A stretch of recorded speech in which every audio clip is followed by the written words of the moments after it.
आज तुम्ही जो म्हटलात की हितसंबंधी याच्यामध्ये सगळे जे आहेत आणि त्यांच्यामुळे कदाचित यामध्ये अनेक कळीचे मुद्दे उपस्थित होऊ शकतात. प्रताप सरनाईक, तुम्हाला जो प्रश्न विचारायचा आहे तो एकीकडे जसं कॅम्पाकोलाचा अलीकडे विषय गाजला, त्याच्यामध्ये अनधिकृत इमारतीचे प्रश्न होते, ते अधिकृत करून नियमित करून न दिल्याचे सुद्धा जो दोष आहे, आरोप आहेत ते स्थानिक शिवसेनेच्या सत्तेकडे जातात आणि असं असताना तुम्ही इकडे अनधिकृत बांधकामांना नियमित करून घेण्याचा प्रस्ताव देत आहे. केवळ आणि केवळ कुरघोडीचं राजकारण यामध्ये आहे असं तुम्हाला वाटत नाही?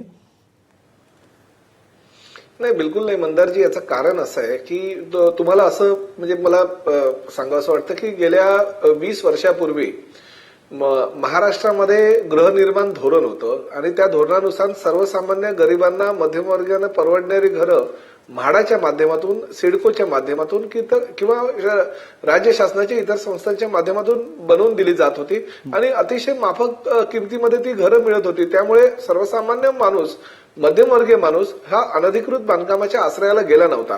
तो राज्य शासनाच्या माध्यमातून सिडको किंवा म्हाडामध्ये आपलं घरकुल घेत होता आणि आयुष्यभर त्या ठिकाणी त्यांच्या कर्ज वगैरे काढून त्या ठिकाणी सुखाने राहत होता. परंतु जेव्हापासून म्हाडाच्या घराची निर्मिती बंद झाली, सिडकोच्या घराची निर्मिती बंद झाली, त्यामुळे तो हवालदिल झाला आणि त्यानं ठाणे जिल्ह्यामध्ये अनधिकृत बांधकामाच्या आश्रयाला स्वतःला नेलं. त्यामुळे काय झालंय की गृहनिर्माण धोरण जर फसलं नसतं, राज्य शासनानं गरिबांना परवडणारी घरं जर बनवली असती, मध्यमवर्गीयांना परवडणारी घरं जर बनवली असती, तर ही लोक अनधिकृत बांधकामाच्या आश्रयाला गेली नव्हती. त्यामुळे मला असं वाटतं की आता ही वेळ आलेली आहे. क्लस्टर योजनेच्या माध्यमातून राज्य शासनाने आपली चूक सुधारली. ठाणे महानगरपालिकेने त्यावर शिक्कामोर्तब केलं. या 2014 पर्यंत सगळी जी अनधिकृत बांधकामं ती अधिकृत केली. कारण 2014 असू द्या किंवा 2015 असू द्या, कुठलीही बांधकामं एकदा का लोक राहायला गेल्यानंतर ती महापालिका तोडत नाही, राज्य शासन सुद्धा तोडत नाही. आणि तोडायला गेले तर राज्यातले सर्व पक्षाचे लोकप्रतिनिधी त्यांना जाऊन थांबवतात महापालिकेच्या अधिकाऱ्यांना. तुम्ही सगळेच त्यांना थांबवता, तुम्ही सगळेच त्यांना थांबवता. नाही, मी वैयक्तिक एका पक्षाचं नाही म्हणणार. सर्वच लोकप्रतिनिधी जे जनतेमधून निवडून गेलेले असतात त्यांची ती जबाबदारी समजतात. त्यामुळे मला असं वाटतं की आता महापालिकेने शिक्कामोर्तब केलेलं आहे. क्लस्टर योजना जी आहे राज्य शासनानं मंजूर केलेली आहे. फक्त त्याचा GR आता काढायचा आहे. पुढल्या महिन्यात कदाचित तो GR बाहेर काढतील. त्यामुळे मला असं वाटतं की आता जी बांधकामं झालेली आहे ती ठीक आहे, परंतु याच्यानंतर जर कोणी अनधिकृत बांधकाम करत असेल तर त्याच्यावर फार मोठ्या प्रमाणात कारवाई करायला पाहिजे आणि अशा बांधकामांना ताबडतोब जमीनदोस्त करायला पाहिजे. आणि ह्या पुढे कुणीही महापालिकेचा अधिकारी असू द्या किंवा लोकप्रतिनिधी असू द्या, तो जर अनधिकृत बांधकामाला संरक्षण देत असेल तर त्याच्यावर कडक कारवाई करायला पाहिजे. अशा प्रकारचा नवीन कायदा सुद्धा राज्य शासनानं आणावा या मताचा मी अगदी म्हणजे तुम्ही खूप चांगला मुद्दा मांडलेला आहे. डॉक्टर राजू वाघमारे, हे शक्य आहे का अशा प्रकारचा कायदा आणणं? स्थानिक तुम्ही सातत्यानं आता हा सगळा अनुभव घेतलाय, सगळ्या राजकीय पक्षांनी अनुभव घेतलाय. स्थानिक स्वराज्य संस्था दुसऱ्या राजकीय पक्षाची आणि राज्य सरकार दुसऱ्या राजकीय पक्षाचा असताना एकमेकांचा असा तुम्ही आधार घेऊन हे आरोप प्रत्यारोप करत असतात. पण अशा प्रकारचा कायदा अधिकाऱ्यांवरती चाप लावणारा अशा प्रकारचा कायदा शक्य आहे का? आणि त्या व्यतिरिक्त तुम्हाला आणखीन जो प्रश्न, फक्त अधिकारी नाही मंदारजी, मी तर असं सांगतोय की लोकप्रतिनिधींना सुद्धा त्या कायद्याचा कक्षेमध्ये आणलं पाहिजे. नक्की, ठीक आहे. म्हणजे अगदी चांगलं तुमचं हे राजू वाघमारे शक्य आहे का? हा मंदारजी, सरनाईकजी फार चांगल्या पद्धतीने आपली बाजू मांडतायत, पण ते विसरले की ज्यावेळी शहरामध्ये बांधकामं केली जातात ती अधिकृत किंवा अनधिकृत ठरवण्याचा किंवा ती बांधकामाला पुढची परमिशन देण्याचा, परवानगी देण्याचा अधिकार हा स्थानिक स्वराज्य संस्थेला असतो किंवा महापालिकेला असतो. आता त्यांच्यामध्ये हा पण कायदा आहे की 351 अनधिकृत बांधकाम तोडण्याचा.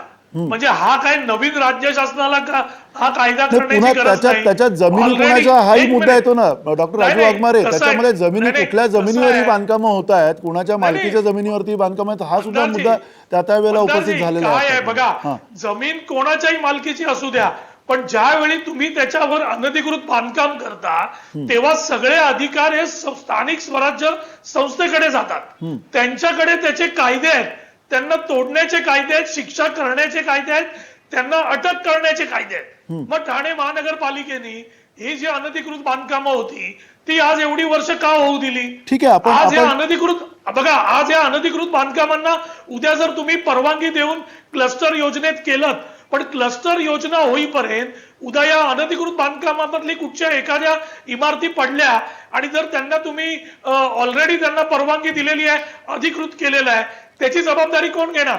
ठीक आहे, एक एक एक अजून तुम्हाला त्याच निमित्ताने थेट प्रश्न मंदारजी विचारतो. एक मिनिट, मंदारजी एक मिनिट. कदाचित वाघमारे साहेबांना हे माहिती नसेल की क्लस्टर योजना फक्त ठाणे महानगरपालिका हद्दीमध्ये नव्हे तर नवी मुंबई महानगरपालिका जी राष्ट्रवादीची सत्ता आहे, मीरा भाईंदर महानगरपालिका ज्या ठिकाणी राष्ट्रवादी आणि काँग्रेसची सत्ता आहे, अशा ठिकाणी सुद्धा क्लस्टर योजना ही अंमलात आणणार आहे.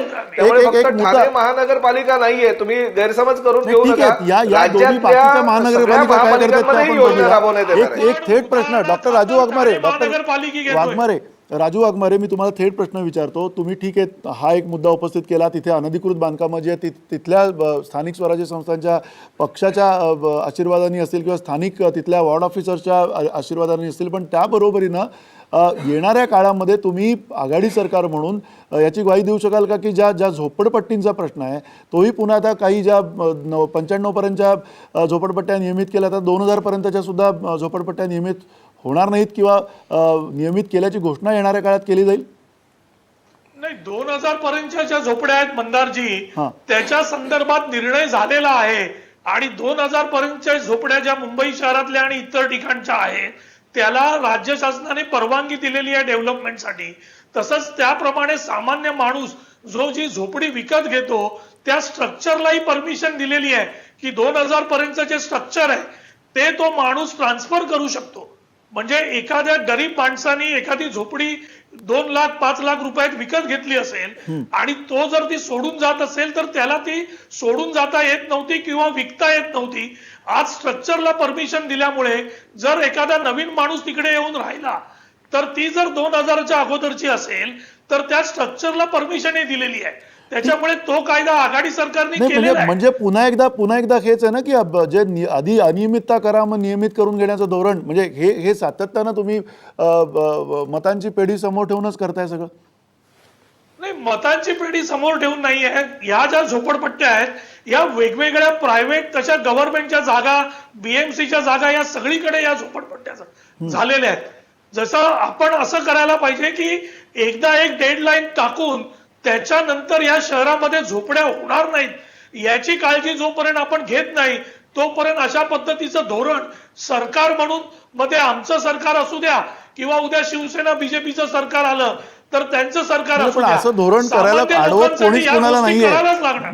मुद्दा हाच आहे. राहुल गडपाले, तुम्हाला प्रश्न विचारायचा आहे, हे अशा प्रकारचं जर धोरण निश्चिती अजून झाली नसेल तर इतके वर्ष सरकार असून उपयोग काय? कारण अजूनही हे करा हे लोकप्रतिनिधी सांगतायत आणि त्याबरोबरीनं 2014 आत्ता झालेलं आहे, म्हणजे 2000 पर्यंत 14 वर्ष गेली. त्या 14 वर्षात काही झोपड्या नव्यानं झाल्या नाहीत का या मुंबई असो किंवा ठाणे असो या सगळ्या परिसरामध्ये? तुझ्या प्रश्नाचं उत्तर देताच मी दोघांनी जे विषय मांडले त्या दोन्ही विषयाची उकल करू इच्छितो या ठिकाणी. विषय असा आहे की जसं प्रताप सरनाईक बोलले की जे म्हाडा आणि सिडकोसारख्या संस्था होत्या त्यांच्या माध्यमातून जेव्हा गृहनिर्मिती सुरू होती त्यावेळेस जर म्हणजे ती इम्प्लिमेंटेशन प्रॉपर झालं असतं तर आज सिच्युएशन अशी आहे, म्हाडासारखी संस्था आहे जी राज्यातली एकमेव गृहनिर्मिती करणारी संस्था आहे. असा विषय नाही आहे की म्हाडाकडे जागा अवेलेबल नाही. म्हाडाकडे प्रचंड मोठ्या प्रमाणात जागा अवेलेबल आहे, परंतु म्हाडाकडे असलेल्या जागेपैकी किमान 40% जागेवर आज अतिक्रमण आहे. हे अतिक्रमण कोणामुळे झालं? आता गेल्या 3 वर्षात, माझ्या समोरची गोष्ट आहे, गेल्या 3 वर्षात कितीतरी वेळा म्हाडाने ठराव करून ठरवलं आणि गव्हर्नमेंटला त्या संदर्भातल्या सूचना देण्यात आल्या की आम्हाला गृहनिर्मिती करण्यासाठी जागा हवी आहे. गेल्या 5 वर्षापासून म्हाडा दरवर्षी सोडत काढते. त्यांना ती जागा अवेलेबल करून हवी आहे. त्याच्यासाठी त्यांनी राज्य शासनाकडे वारंवार त्या गोष्टीची पाठपुरावा करण्याचा प्रयत्न केला, परंतु वेळोवेळी येणाऱ्या राजकीय दबावापोटी त्या ठिकाणचं अतिक्रमण हटवल्या जाऊ शकत नाही अशी तिथल्या अधिकाऱ्यांची आणि प्रशासनाची ओरड आहे. ठीक आहे, म्हणजे हे सगळे राजकीय मुद्दे आहेत, सातत्यानं सगळे मुद्दे जे येऊन पोहोचतात ते राजकारणाकडे येऊन पोहोचतात.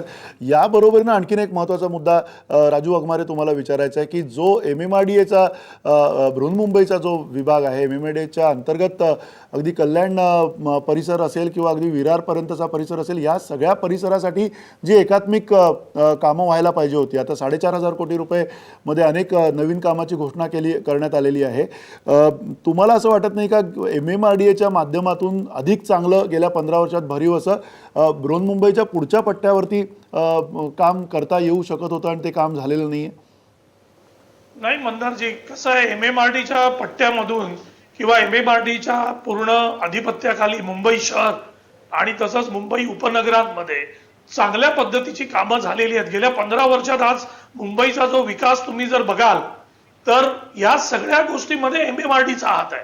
आज मेट्रो घ्या, मोनो घ्या, या दोन्ही याची निर्मिती बघा, ईस्टर्न फ्रीवे बघा, या मुंबई शहरात झालेले बाकीचे उड्डाण पूल बघा, घाटकोपर ते आपण ईस्ट करून वेस्टला येणारे पूल बघा, त्याच्यानंतर घर बांधणीच्या काळामध्ये जी घर बांधणीचे प्रकल्प आता ऑलरेडी MMRDनी हाती घेतलेले आहेत मुंबईच्या बाहेर या पट्ट्यांमध्ये की जिथे कमी भावामध्ये आपल्याला घर मिळू शकतात. तर हे सगळे कामं आज MMRD आपल्या पद्धतीने पूर्णपणे विकासाला दृष्टी समोर ठेवून अगदी चांगल्या पद्धतीने ही सगळी कामं करत आहे. एक एक एक एक एक मिनिट, तुम्ही म्हणताय की चांगली कामं करतायत.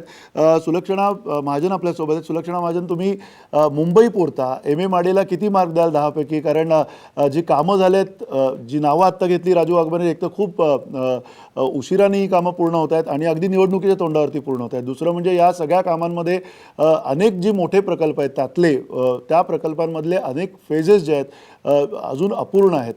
तुम्ही त्याला किती मार्क द्याल सांगा? मार्क माझ्या मते खरं म्हणजे मार्क जे पूर्ण झालेत प्रकल्प त्यांना तर द्यायलाच पाहिजेत, परंतु जो डिले झाला आहे त्याची कारणं मात्र केवळ MMRDAकडे नाही आहेत. तिथे MCGM म्हणजे मुंबई महापालिका किंवा PWD किंवा इतर संस्था ज्या आहेत स्थानिक पातळीवर काम करणाऱ्या त्यांच्यामध्ये कोऑर्डिनेशन नसणं. म्हणजे MMRDA ही राज्य पातळीवरची संस्था आहे, त्यांच्यात आणि महानगरपालिकेत जो अतिशय क्लोज संवाद असायला हवा, प्लॅनिंगच्या धोरणामध्ये एकमेकांच्या बरोबर जायला हवं होतं, ते झालेलं नाही. पण नाही. मुळात तुम्ही म्हणताय समन्वय नाहीये राज्य पातळीवरची. राज्य पातळी म्हणजे मुंबईतच बसतायत. दोन्ही संस्थांमधलं अंतर पण काही फार नाही आजच्या नाही, आधुनिक अंतर काळामध्ये. काय physical ते अंतर गडचिरोलीमध्ये नसलं तरी. MMRDA कुठे गडचिरोलीमध्ये नाही आणि BMC कुठे आणखीन दुसऱ्या टोकावरती नाही आहे जगाच्या. नाही, असं असताना म्हणजे प्रश्न मुळात physical- हा सगळा राजकीय प्रश्नच आहे ना. प्रश्न फिजिकल किंवा भौतिक अंतराचा नाहीच आहे. हा प्रश्न आहे तो प्रशासकीय अंतराचा समन्वय आहे. कधी होणार आहे आणि हा प्रश्न. समन्वयाचा आणि विचार करण्याच्या पद्धतीचा अभाव जो आहे.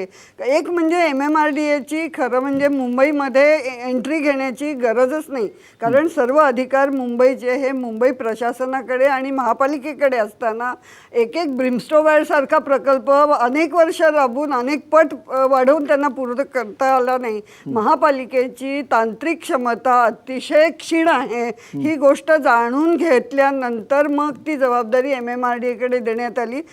खरं तर MMRDAची जबाबदारी 2 शहरामध्ये अंतर जोडणं, 2 विभागांमध्ये अंतर जोडणं आणि विभागीय असमतोल दूर करण्यासाठी प्रयत्न करणं. नक्की हा जो मुद्दा आहे त्या मुद्द्यावरती आपण येणार आहोत. विभागीय असमतोल खरं तर दूर करण्यात आलाय का MMRDA कडनं, हा प्रश्न आम्ही विचारणार आहोत. प्रताप सरनाईक शिवसेनेचे आमदार आपल्यासोबत आहेत, राजू वाघमारे आपल्यासोबत आहेत, काँग्रेसचे प्रवक्ते, आणि राहुल गडपाले आमचे सकाळचे विशेष प्रतिनिधी आपल्यासोबत आहेत. सुलक्षणा महाजन यांनी आता जो मुद्दा मांडला त्या मुद्द्याच्या अवतीभोवती आपण चर्चा करणार आहोत एका छोट्याशा ब्रेकनंतर.